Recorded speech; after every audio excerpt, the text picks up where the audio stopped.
Nós fomos expostos ao começo do capítulo 7 pelo irmão Vitor na semana passada, que pregou do verso 1 até o verso 6 de Romanos capítulo 7. É importante nós fazermos aqui uma recapitulação daquilo que temos visto desde o capítulo 5 de Romanos, onde o apóstolo Paulo tem trazido uma ênfase à lei, trazido uma ênfase à justificação e uma ênfase à graça. Nós temos visto a relação pecado, morte, graça, vida e fé mediante a fé em Jesus Cristo, né? Salvação mediante a fé em Jesus Cristo. Nós vimos então que a justificação ocorre somente pela fé e não por meio das obras da lei, capítulo 5 de Romanos. Nós vimos também que fomos libertados do pecado pela graça de Deus, que onde abundou o pecado, superabundou a graça, o que nos leva a obedecer os mandamentos de Deus ainda mais, porque nós fomos justificados para as boas obras, e as boas obras demonstram a justificação que operou em nós. Nós vimos isso no capítulo 6 de Romanos. Tanto que vimos que a santificação, ela acompanha imediatamente a justificação. Então, uma vez justificados por causa da salvação, por causa da obra do Espírito Santo em nós, imediatamente nós temos que produzir frutos de boas obras, não havendo aquilo que nós vimos sobre o crente carnal, né? Aquele que foi convertido, entre aspas, e pode viver a vida toda sem gerar frutos dessa salvação, sem demonstrar a verdadeira fé, conforme Tiago nos ensina, né? Na verdade, eles têm uma fé morta, né? Uma fé que não produz uma fé falsa.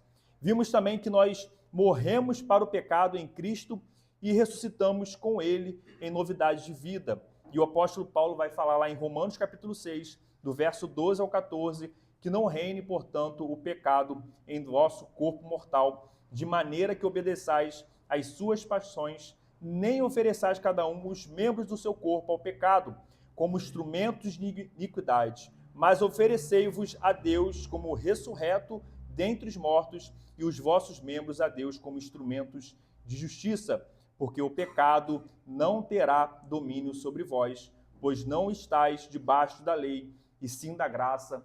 E essa frase final foi exposto aqui para nós, que não significa que a lei foi abolida por Cristo, que a lei não tem mais nenhuma serventia, porque nós temos visto e afirmamos que a lei não existe mais, que a lei foi abolida, foi extinta por Cristo, não há mais pecado, porque o pecado é justamente a transgressão da lei. Sem lei não há pecado. Tá? Então nós temos visto que isso não significa que a lei caducou, né? A lei moral, a lei de Deus continua vigorando até hoje. Nós vimos que diante dessa exposição do apóstolo Paulo em relação à graça, ele também respondeu a uma possível indagação pecaminosa e profana, pois alguns, ao ouvirem a pregação do apóstolo Paulo, aquilo que ele escreveu na carta, poderiam afirmar: se estamos debaixo da lei, poderemos então pecar mais? Porque se onde abundou o pecado superabundou a graça, o raciocínio é que vamos pecar mais para que a graça seja ainda mais abundante. E nós vimos então que o apóstolo Paulo respondeu de modo nenhum, né? Em algumas traduções, Deus me livre de tal raciocínio. De tão profano e pecaminoso é pensar dessa maneira. Vimos também a expressão utilizada pelo apóstolo Paulo sobre não estarmos debaixo da lei, não significa que a lei foi abolida. E, por fim, nós vimos no início do capítulo 7, que foi pregado pelo irmão Vitor, a analogia que o apóstolo Paulo utiliza se relacionando com a lei.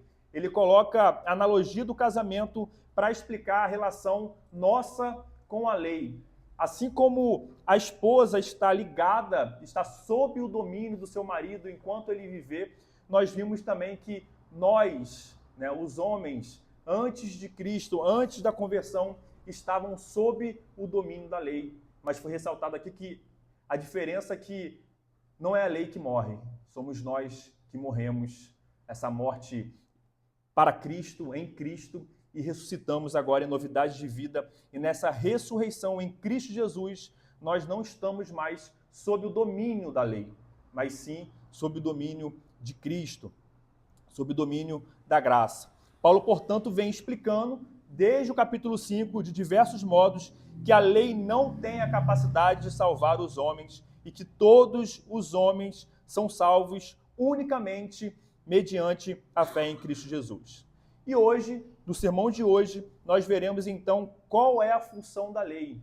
Se nós temos visto que a lei não pode salvar ninguém, ela está impossibilitada e incapacitada de salvar qualquer tipo de pessoa, qual é a função da lei, então? O apóstolo Paulo vai começar do verso 7 até o verso 14, né?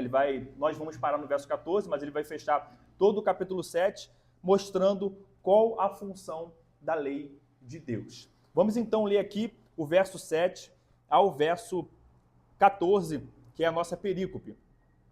Assim diz a palavra de Deus: que diremos, pois? É a lei pecado?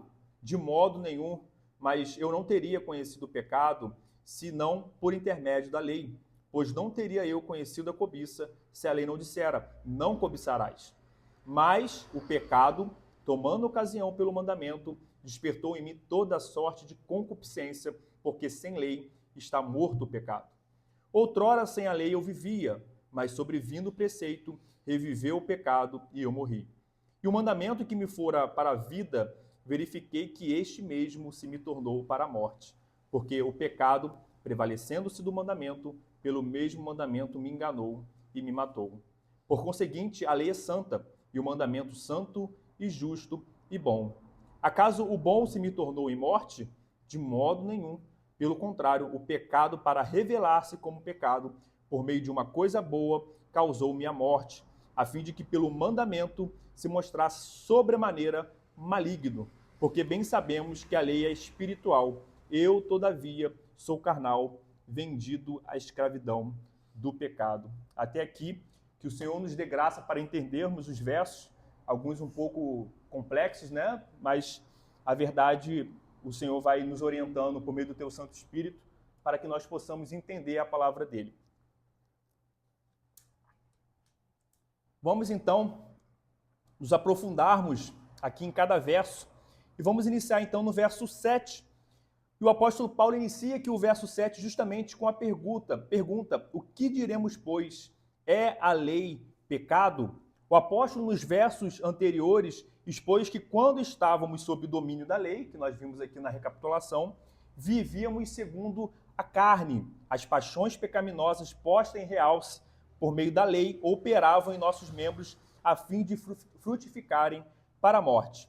Assim, diante da exposição da lei e sua relação com o pecado, poderia então haver uma indagação para o apóstolo Paulo dos seus ouvintes. É a lei, portanto, pecado? E Paulo novamente responde de modo enfático, como ele tem respondido a esses raciocínios pecaminosos: de modo nenhum. Deus me livre de pensar nisso. Porque se ele tem exposto que o pecado tem relação de alguma forma com a lei, alguns poderiam então afirmar que a lei em si é o próprio pecado. O apóstolo Paulo vai desenvolver aqui que esse tipo de raciocínio ele não pode estar presente no meio do corpo da Igreja de Cristo. É um raciocínio pecaminoso.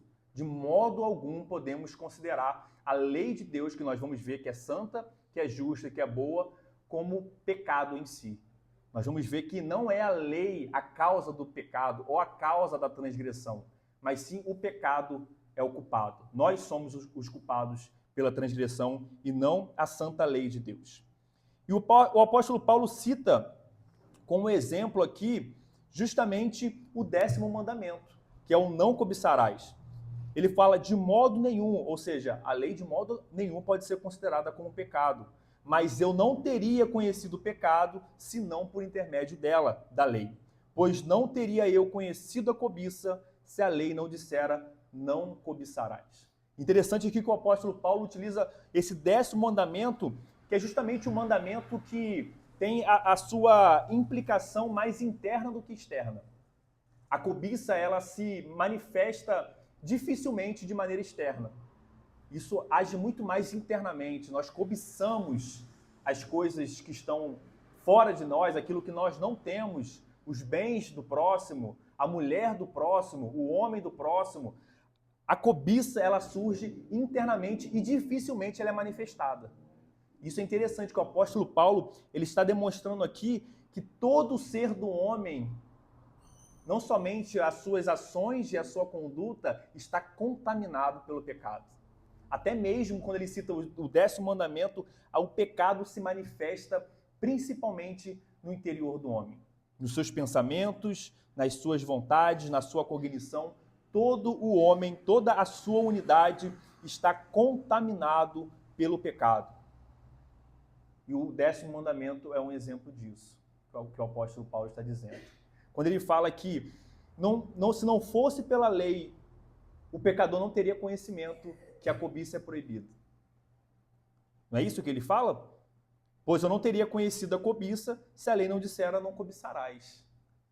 A cobiça estava presente, o pecado estava presente, mas a lei de Deus denuncia esse pecado específico da cobiça que ele está dizendo aqui. Que nós vamos ver depois a extensão em todos os 10 mandamentos do Senhor, que é o núcleo da nossa moralidade, o núcleo da ética cristã. E ele prossegue, mas o pecado, tomando ocasião no verso 8, pelo mandamento, despertou em mim toda sorte de concupiscência, porque sem lei está morto o pecado. E aqui o apóstolo Paulo, nós conseguimos ver ele trabalhando o pecado como um ser oportunista. Nós conseguimos ver esse sujeito que é o pecado oportunista. Ele utiliza de toda a situação, de toda a circunstância, para despertar em nós toda a sorte de concupiscência.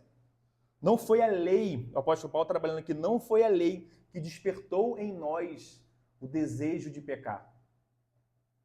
Na verdade, ela demonstrou que havia um sujeito dentro de nós que desperta essa vontade de quebrar a santa lei de Deus, que é o pecado. Nós estávamos nesse final de semana, ontem, brincando lá alguns irmãos aqui no paintball, e nós conseguimos trazer isso como exemplo. Lá no paintball existe uma regra, a regra mais importante do paintball é que você não pode tirar a máscara de proteção dentro do campo, porque senão um tiro pode pegar no seu olho e você pode ficar cego. Quando nós ouvimos essa orientação, nós entramos no campo, aí eu e o Vitor comentamos como é que é o pecador, Olha a vontade que a gente está tendo de tirar a máscara no campo. Nem tinha começado o jogo ainda, mas é justamente essa inclinação de quebrar uma ordem, que aqui é uma ordem que envolve o 6º mandamento, que é a preservação da nossa vida, do nosso bem-estar. Então, nós vemos dentro de nós esse sujeito que pulsa e que nos persuade, não nos seduz para quebrar a lei de Deus. É isso que o apóstolo Paulo está falando. Esse sujeito, o pecado, ele é oportunista. Ele está de todo modo nos inclinando para pecar. É interessante que um pastor até disse que até mesmo quando nós estamos nos nossos exercícios espirituais, dentro do nosso quarto, ajoelhados, para orarmos e nos devotarmos a Deus, até ali esse sujeito está presente. Até ali ele está ali nos tentando com os nossos pensamentos para que nós venhamos a pecar contra Deus, até no momento que é um momento sagrado, um momento no íntimo do nosso quarto. Esse pecado, esse sujeito está lá, quietinho, quase oculto, mas nos levando a pensar em coisas pecaminosas durante a oração ao nosso Deus. Então o apóstolo Paulo está falando que esse ser, não a lei está isenta de qualquer culpa em relação ao pecado. A lei não é pecado, a lei não tem maldade nela. O problema da transgressão da lei é o pecado que habita em nós. Com a expressão sem lei está morto o pecado, que o apóstolo Paulo vai utilizar aqui, de modo algum nós podemos entender que isso significa que antes da lei não havia pecado. Porque isso é desconsiderar o próprio contexto de Romanos. Nós temos visto que os gentios que não tinham a lei, eles também estavam sendo condenados sem a lei, porque a sua própria consciência servia de lei para si. Porque nós temos visto que Deus, quando criou o homem, colocou no coração dele a norma. Essa norma está na lei para os judeus, a lei revelada, mas para os gentios estava no coração. E eles eram, então, portanto, indesculpáveis por causa da norma escrita por Deus e da revelação geral, que aponta que existe um Deus criador. Então a ideia aqui não é que antes da lei não havia pecado. A ideia que o apóstolo Paulo está afirmando aqui é que sem a lei o pecado não está ativo. O pecado não gera em nós uma repulsa ou uma consciência que nos incomoda de culpa. É isso que o apóstolo Paulo está dizendo, que sem lei está morto o pecado. Ele é imperceptível sem a lei. Os homens que vivem sem a lei de Deus, eles não vivem com uma sensação de culpa. Eles não vivem pensando, nossa, eu violei a santa lei de Deus e se eu não me arrepender, eu terei a condenação eterna. Isso não passa na cabeça dos ímpios. Eles vivem as suas vidas bem, alegres, muitas vezes, se deleitando com seus prazeres carnais. E muitos vivem a vida toda, os seus 80 anos, 90 anos, sem ter o peso da culpa por estar transgredindo a lei de Deus. É nesse sentido que o apóstolo Paulo está falando que sem lei está morto o pecado. Sem lei está morto o pecado. Ele é imperceptível, ele fica oculto, ele fica pulsando secretamente, sem ser percebido.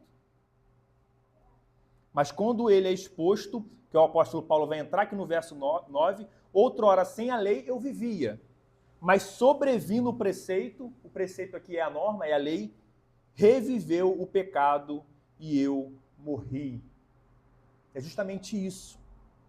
Quando nós estávamos sem a lei de Deus, quando os homens estavam sem ser expostos à lei de Deus, vivíamos sem nenhuma sensação de culpa, sem nenhum perigo iminente. Mas quando fomos expostos por meio do Santo Evangelho de Cristo a uma má notícia de que nós somos transgressores da santa lei de Deus e que o Senhor, o nosso Deus, requer de nós uma plena obediência da sua lei e que nós temos visto aqui por meio das exposições que nenhum homem consegue cumprir perfeitamente a lei de Deus, nós somos denunciados pela lei. A lei denuncia que nós somos pecadores e a lei denuncia uma pena para aqueles que são pecadores. E a pena é a morte eterna. Essa é a má notícia do Evangelho. A má notícia que antecede as boas notícias. É por isso que o apóstolo Paulo fala que sem a lei ele vivia, aqui representando os homens. Sem lei nós vivíamos bem, gozando dos prazeres, sem nenhum problema, nenhum sentimento de culpa. Mas quando veio o preceito, reviveu o pecado, porque eu tive agora consciência da transgressão, e eu morri, porque eu vi então que essa transgressão me leva à morte. E aqui nós podemos trazer como exemplo, para nós conseguirmos imaginar esse cenário, o exemplo do rei Josias. O rei Josias, no período do reinado de Josias, o povo de Israel estava longe dos preceitos de Deus. O povo estava queimando incenso a outros deuses. E a lei de Deus estava escondida dentro do templo. Por acaso, o sacerdote do período do rei Josias encontra a lei de Deus e manda entregar essa lei de Deus. E nós vemos isso lá em 2 Reis, que o rei Josias, ao ler a lei de Deus e ver aquilo que o povo de Deus estava transgredindo, ele rasga as suas vestes e clama a Deus por ele e pelo povo. Essa ideia que o rei Josias vivia bem, o povo de Israel aparentemente estava vivendo bem.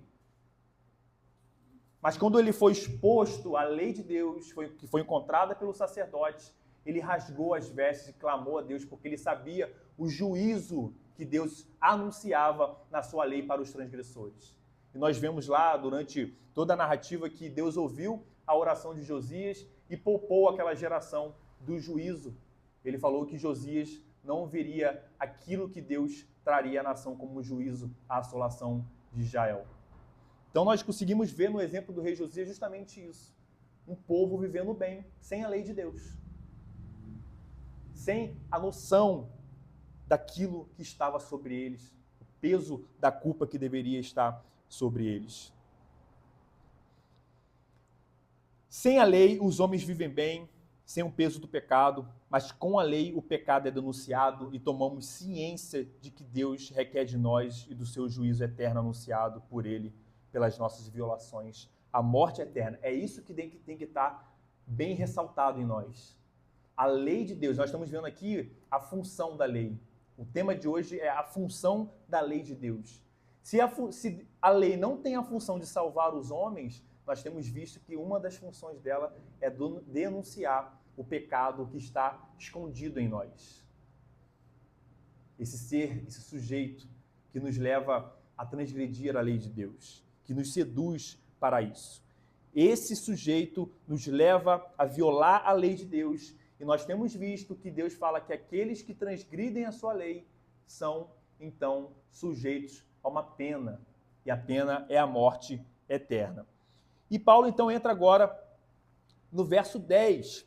E o mandamento que me fora para a vida, verifiquei que este mesmo se me tornou para a morte, porque o pecado, prevalecendo-se do mandamento, pelo mesmo mandamento, ele me enganou e me matou.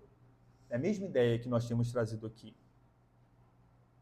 O mandamento que fora para que pudéssemos glorificar a Deus, como ele requer de nós, e para que nós pudéssemos ter uma comunhão, nos deleitando nele, por meio de uma santa obediência. Até mesmo a lei que foi dada com esse propósito, o pecado conseguiu perverter, de modo que agora a lei é utilizada como meio para que nós venhamos a transgredir a lei de Deus.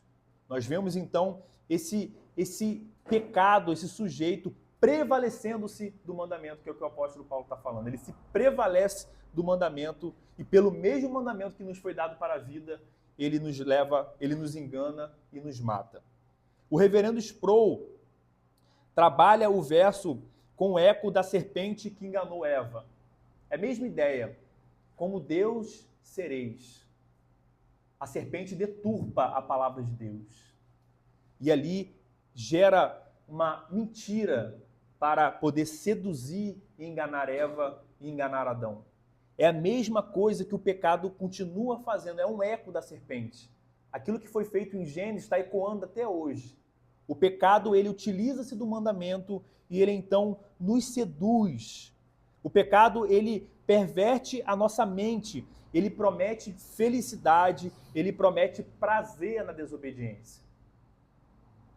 Mas, na verdade, o que nós escolheremos é uma infelicidade e uma morte eterna na desobediência. Novamente, o salário do pecado é a morte, e essa morte foi colhida porque Adão e Eva não obedeceram à ordem de Deus de não comer do fruto, porque foram seduzidos pela serpente.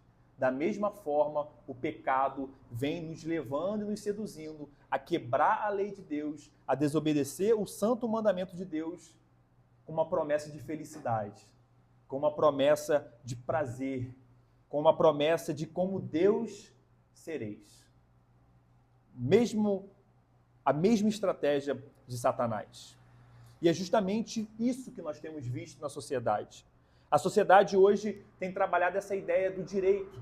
Eu tenho o direito de fazer o que bem entender com o meu corpo, eu tenho o direito à felicidade, e nós temos visto, então, temas como aborto, como sodomia, como poligamia, cada vez mais entrando na esfera de discussão, na busca do homem por felicidade e prazer.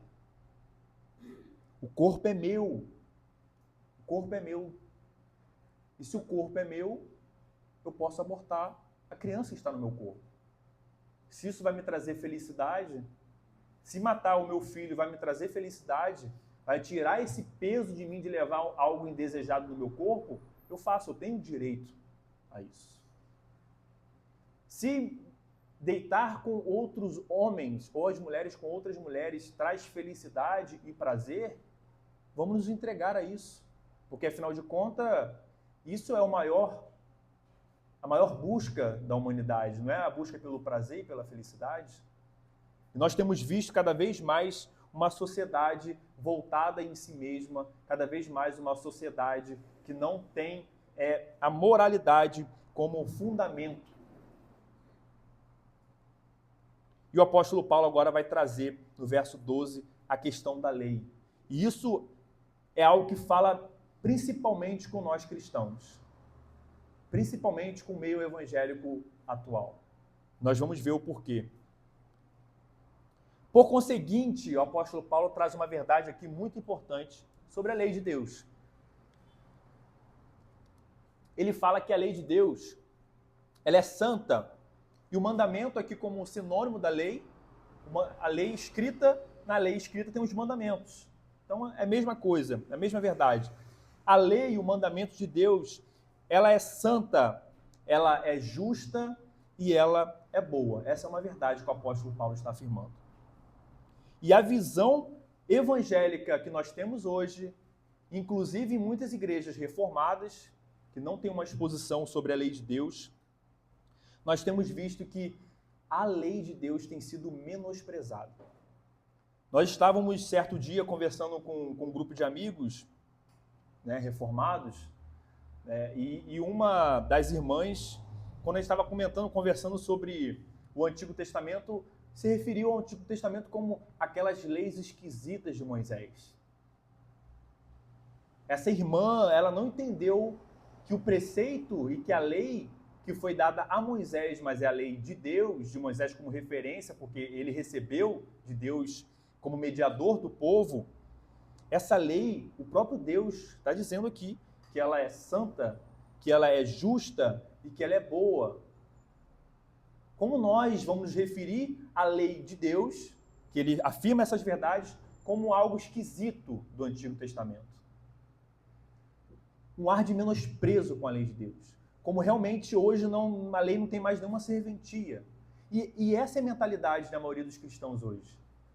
É uma visão antinomista, é uma visão contrária à lei, é uma visão de liberdade, de graça pervertida que nós estamos vendo aqui.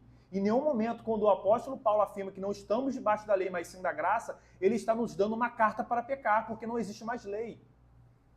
Nós estamos sendo expostos desde o início da epístola, demonstrando que a lei não tem o propósito de salvar os homens, mas ela serve para o seu propósito, que é denunciar o pecado e que é afirmar que sem ela, que por ela nós não podemos obter a salvação, e o Espírito nos leva direto para Cristo, porque é somente nele que podemos ser salvos. Temos visto que a lei de Cristo, a lei de Deus, que é a lei de Cristo, que é a lei do Espírito Santo, que é a lei do Deus triuno, ela não foi abolida. E essa afirmação do apóstolo Paulo demonstra ainda mais isso. Quando nós nos defrontamos, e aqui é um exercício prático para nós, quando nós vamos para os 10 mandamentos de Deus, nós devemos ir para os 10 mandamentos, entendendo que do primeiro ao 10º, o mandamento é santo, o mandamento é justo e o mandamento é bom. Essa é a verdade que deve nos guiar. E se o mandamento é justo, o mandamento é bom e ele é santo, como nós nos comportamos a sermos expostos à santa lei de Deus? Quando o primeiro mandamento diz que nós não devemos ter deuses diante de nós, ou seja, que nós devemos adorar somente o Deus verdadeiro, como nós nos comportamos diante dessa verdade? Será que nós sondamos os nossos corações para, por meio do Santo Espírito da Palavra de Deus, identificarmos quais são os ídolos que têm guiado as nossas vidas? Será que nós realmente temos Deus como um ser supremo sobre as nossas vidas, que realmente, na prática, ele governa de qualquer maneira, ele é soberano sobre tudo e sobre todos. Mas como nós nos comportamos diante dessa verdade? Será que realmente nós expressamos que Deus exerce governo na nossa casa, na nossa família, no nosso trabalho, nos nossos estudos, na igreja? Ou para nós isso é irrelevante, o primeiro mandamento? Quando nós nos defrontamos com o segundo mandamento, que diz não farás imagens, porque Deus não quer que nós façamos imagem dele. Se ele quisesse, ele prescreveria isso. Quando Cristo veio, já havia arte, já havia pintura. Se ele quisesse, ele pediria os 12 apóstolos para pintá-lo. Como nós nos defrontamos? Nós achamos muitas vezes que esse mandamento ele não é justo, e que ele não é santo, e que ele não é bom. Na verdade, o bom mesmo é a gente fazer desenhos porque a didática fica mais fácil. Por mais que Deus diga não, a gente faz. Porque nós aprendemos melhor assim. E nós novamente nos sobrepujamos à lei de Deus. Quando Deus fala que o seu nome é santo e que nós não devemos quebrar no terceiro mandamento o seu nome, falando o seu nome em vão, o que nós fazemos nas nossas rodas de conversa, o que nós mais falamos é o nome de Deus em vão. Deus está na nossa boca o tempo todo, mas não de maneira santa. É apenas uma expressão cultural. E por aí vai, várias que não se deve nem citar aqui para nós não quebrarmos o mandamento.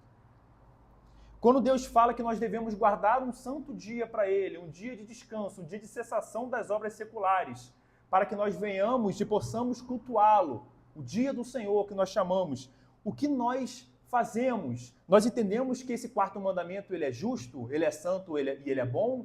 Ou nós achamos ele não tão bom assim, não tão justo assim? Ou esse mandamento é legalista?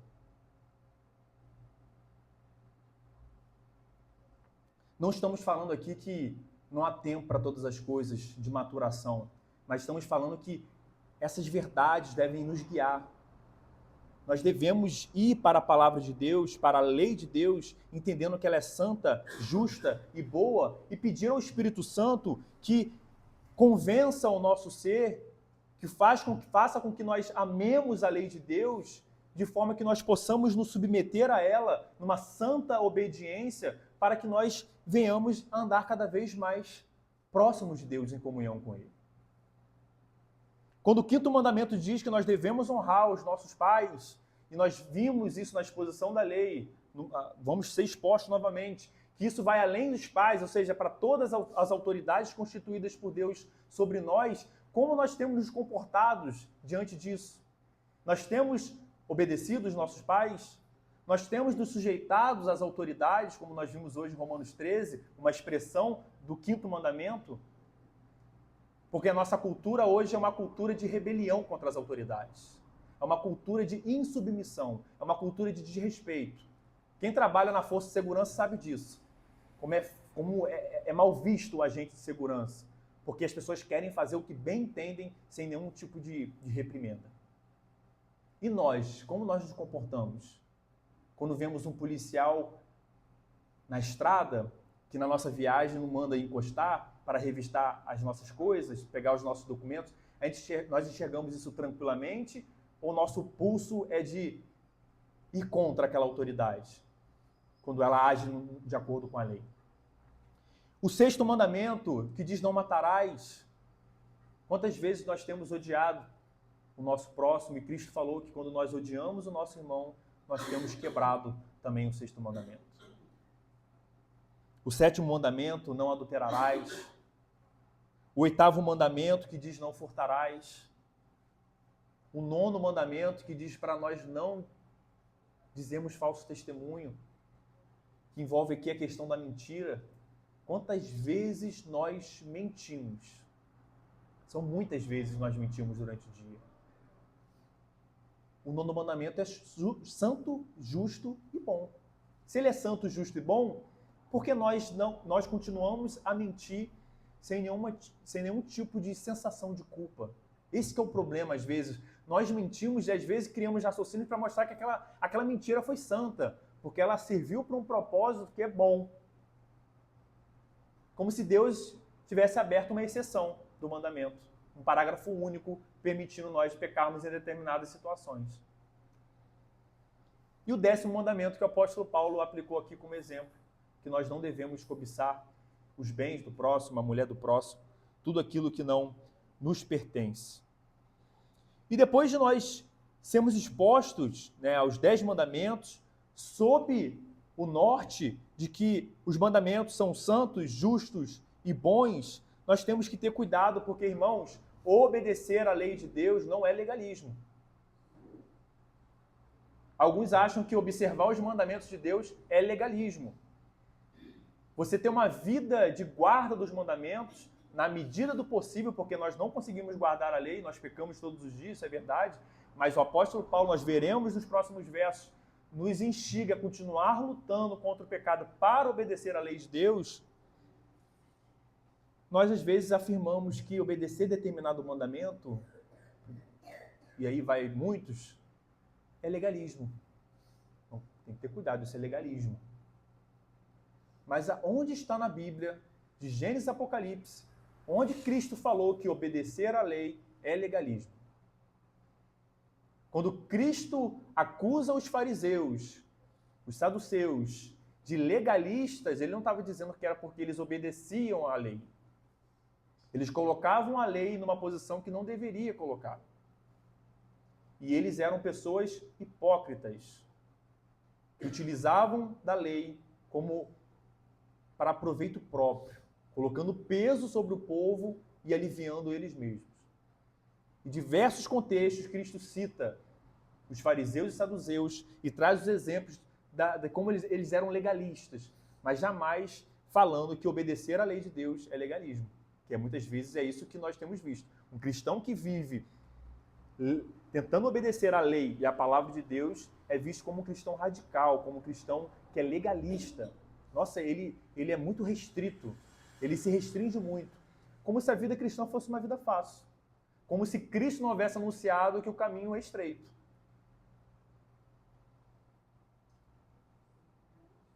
E Paulo prossegue para o verso 13. Acaso o bom se me tornou em morte? E novamente ele responde, Deus me livre de tal pergunta. Pelo contrário, o pecado, para revelar-se como pecado, por meio de uma coisa boa, causou-me a morte, a fim de que pelo mandamento se mostrasse ele, o pecado, sobremaneira maligno. Paulo novamente responde, a possível alegação aqui dos seus ouvintes. E ele novamente vai falar que não foi a lei que nos levou para a morte. Foi o pecado que, por meio de uma coisa boa, a lei, causou-me a morte, com a finalidade de que, pelo mandamento, ele fosse mostrado sobremaneira maligno. Novamente, o pecado aqui está denunciando, a lei está denunciando o pecado. A lei está denunciando a atuação do pecado em nós. A ideia que o apóstolo Paulo está trazendo nessa perícope é justamente essa. Sabe aquela inclinação nossa para transgredir a lei de Deus? E sabe como muitas vezes nós transgredimos e imediatamente sentimos um certo prazer por isso? Depois somos constrangidos pelo Espírito Santo e levados ao arrependimento em Cristo Jesus? Essa inclinação nossa é o pecado que está dentro de nós. É aquilo que Lutero falou, que achou que o velho homem tivesse morrido nas águas do batismo, mas ele fala que o desventurado sabe nadar. Essa é a ideia. O pecado, ele tem um resquício ali ainda no meio, entre nós, os regenerados. Nós seremos livrados uma vez por todas dele quando nós formos glorificados. Quando nós morrermos, aqueles que passarem pela morte antes da vinda de Cristo e aqueles que tiverem o benefício, o privilégio de verem Cristo vindo antes da morte e serem então transformados ainda em vida. Mas a grande verdade aqui é essa. A lei, irmãos, isso tem que ficar muito latente em nós. A lei não é pecado, a lei não é culpada pelos nossos pecados e a lei não causa a nossa morte. É o pecado que atua em nós, que o apóstolo Paulo vai fechar aqui no verso 14, porque bem sabemos que a lei é espiritual. Eu, todavia, sou carnal, vendido à escravidão do pecado. O apóstolo Paulo, durante todos esses versos, está isentando a lei de qualquer culpa. Ele está colocando a lei de Deus no lugar que ela deve estar. A lei de Deus, a lei é um caráter, é uma expressão do caráter de Deus. Porque ela é santa e ela é justa, ela é boa? Porque Deus é santo, porque Deus é justo, porque Deus é bom. E a lei dele não poderia ser diferente. Então essa é a ideia que nós devemos sair daqui hoje, que a lei de Deus não tem culpa, que a lei de Deus continua vigorando e que nós devemos ainda obedecer à lei de Deus. É isso que é viver em novidade de vida. A lei, na santificação, nesse caminho de santificação, nós somos levados pelo Espírito Santo à lei, para que nós venhamos obedecê-la, não para sermos salvos, mas para glorificarmos a Deus andando em boas obras. O problema não está na lei, mas sim em nós, nesse pecado que nos leva a quebrar a lei de Deus. E agora vamos a duas conclusões, duas aplicações para nós sairmos daqui realmente pedindo a Deus para que nós venhamos a cumprir. A lei de Deus, como vimos aqui, ela tem o propósito. Qual é a função da lei? Ela denuncia o pecado e nos aponta como transgressores e passíveis da pena de morte. Essa é a função da lei de Deus. Essa é a má notícia. Mas se nós parássemos por aqui, todos nós ficaríamos, todos os homens, desesperados. Porque nós temos visto que nós somos transgressores da lei, que a lei não tem o propósito de nos salvar, porque, na verdade, ela prescreve um tipo de vida, um estilo de vida, preceitos que nós devemos obedecer e que nós não conseguimos obedecer, do 1º ao 10º. O que nós fazemos agora diante desse anúncio de morte? E é justamente aí que entra o Evangelho de Cristo. É por isso que nós falamos que o Evangelho são as boas notícias, as boas novas. Porque antes do Evangelho existia a má notícia. Agora nós somos expostos agora ao Evangelho do Senhor Jesus Cristo.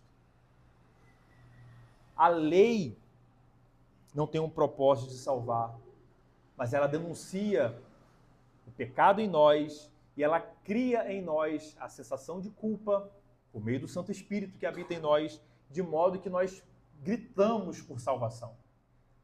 De modo que nós clamamos por alguém que possa nos salvar daquela pena que foi anunciada naquela lei. É isso que aconteceu com o rei Josias. É por isso ele rasgou as vestes, clamando a Deus. Porque ele foi exposto à punição do povo e à punição dele por estar descumprindo a lei de Deus. E ele sabia que somente Deus poderia salvar. E foi isso que aconteceu com nós. Quando nós fomos expostos ao Evangelho, por meio daquele que nos pregou, o Espírito Santo trouxe à nossa mente as nossas obras mais. Aquilo que nos levava a ter prazer, nos dava, de certa medida, entre aspas, felicidade. E o Espírito Santo nos expôs e mostrou que essas coisas, na verdade, são coisas que o pecado utiliza para nos seduzir e nos levar para a morte. Assim como Adão e Eva foram seduzidos para a morte.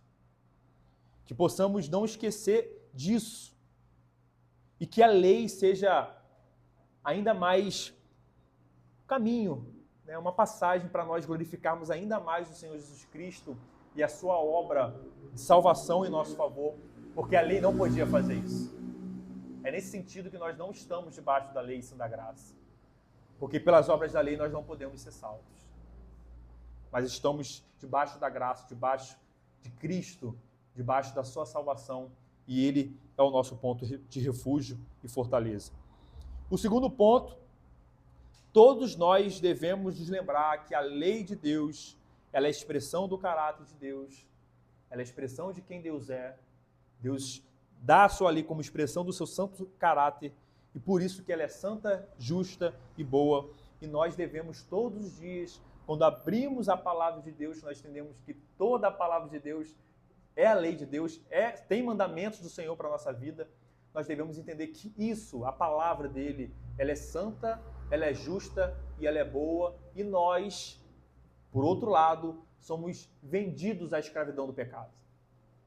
Isso faz toda a diferença na nossa exegese. Isso faz toda a diferença quando nós vamos para a palavra interpretá-la. Nós entendemos que ela é santa, ela é justa e ela é boa.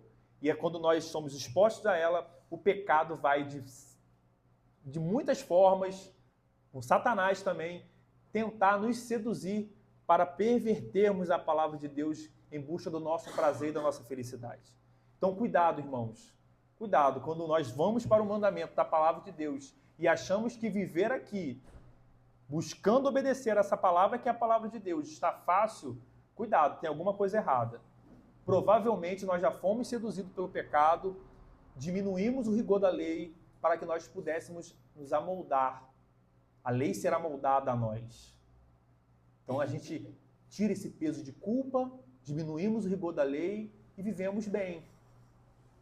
Fazendo tudo que a lei proíbe, mas isso não me dá prazer. Então cuidado.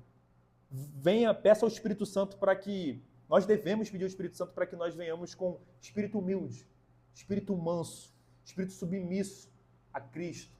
Porque a santa lei é a lei do Pai, é a lei do Filho e a lei do Espírito Santo. É o Deus triuno que entregou essa lei a Moisés. Não é a lei do Pai e a lei do Filho é outra. É a lei do Santo Deus. Nós devemos, então, ter cuidado para não sermos seduzidos pelo pecado e por correntes que pregam diversas coisas contrárias à palavra de Deus. Nós somos expostos de diversos modos, de diversos canais, a várias coisas, no Instagram, no Facebook, no YouTube, em reuniões, cada um com a sua verdade, cada um tentando nos convencer para nós seguirmos um caminho que não é o caminho que Deus prescreve na sua palavra para nós. E muitas vezes esses caminhos se demonstram mais fáceis, um caminho sem esforço, um caminho tranquilo, sem sentimento de culpa. Cuidado, irmãos, que Deus nos livre de sermos levados por tal coisa profana e pervertermos aquilo que é santo, pervertermos aquilo que é justo e aquilo que é bom para o nosso prazer. Que Deus nos livre disso. Vamos orar. Senhor, somos gratos a Ti, porque o Senhor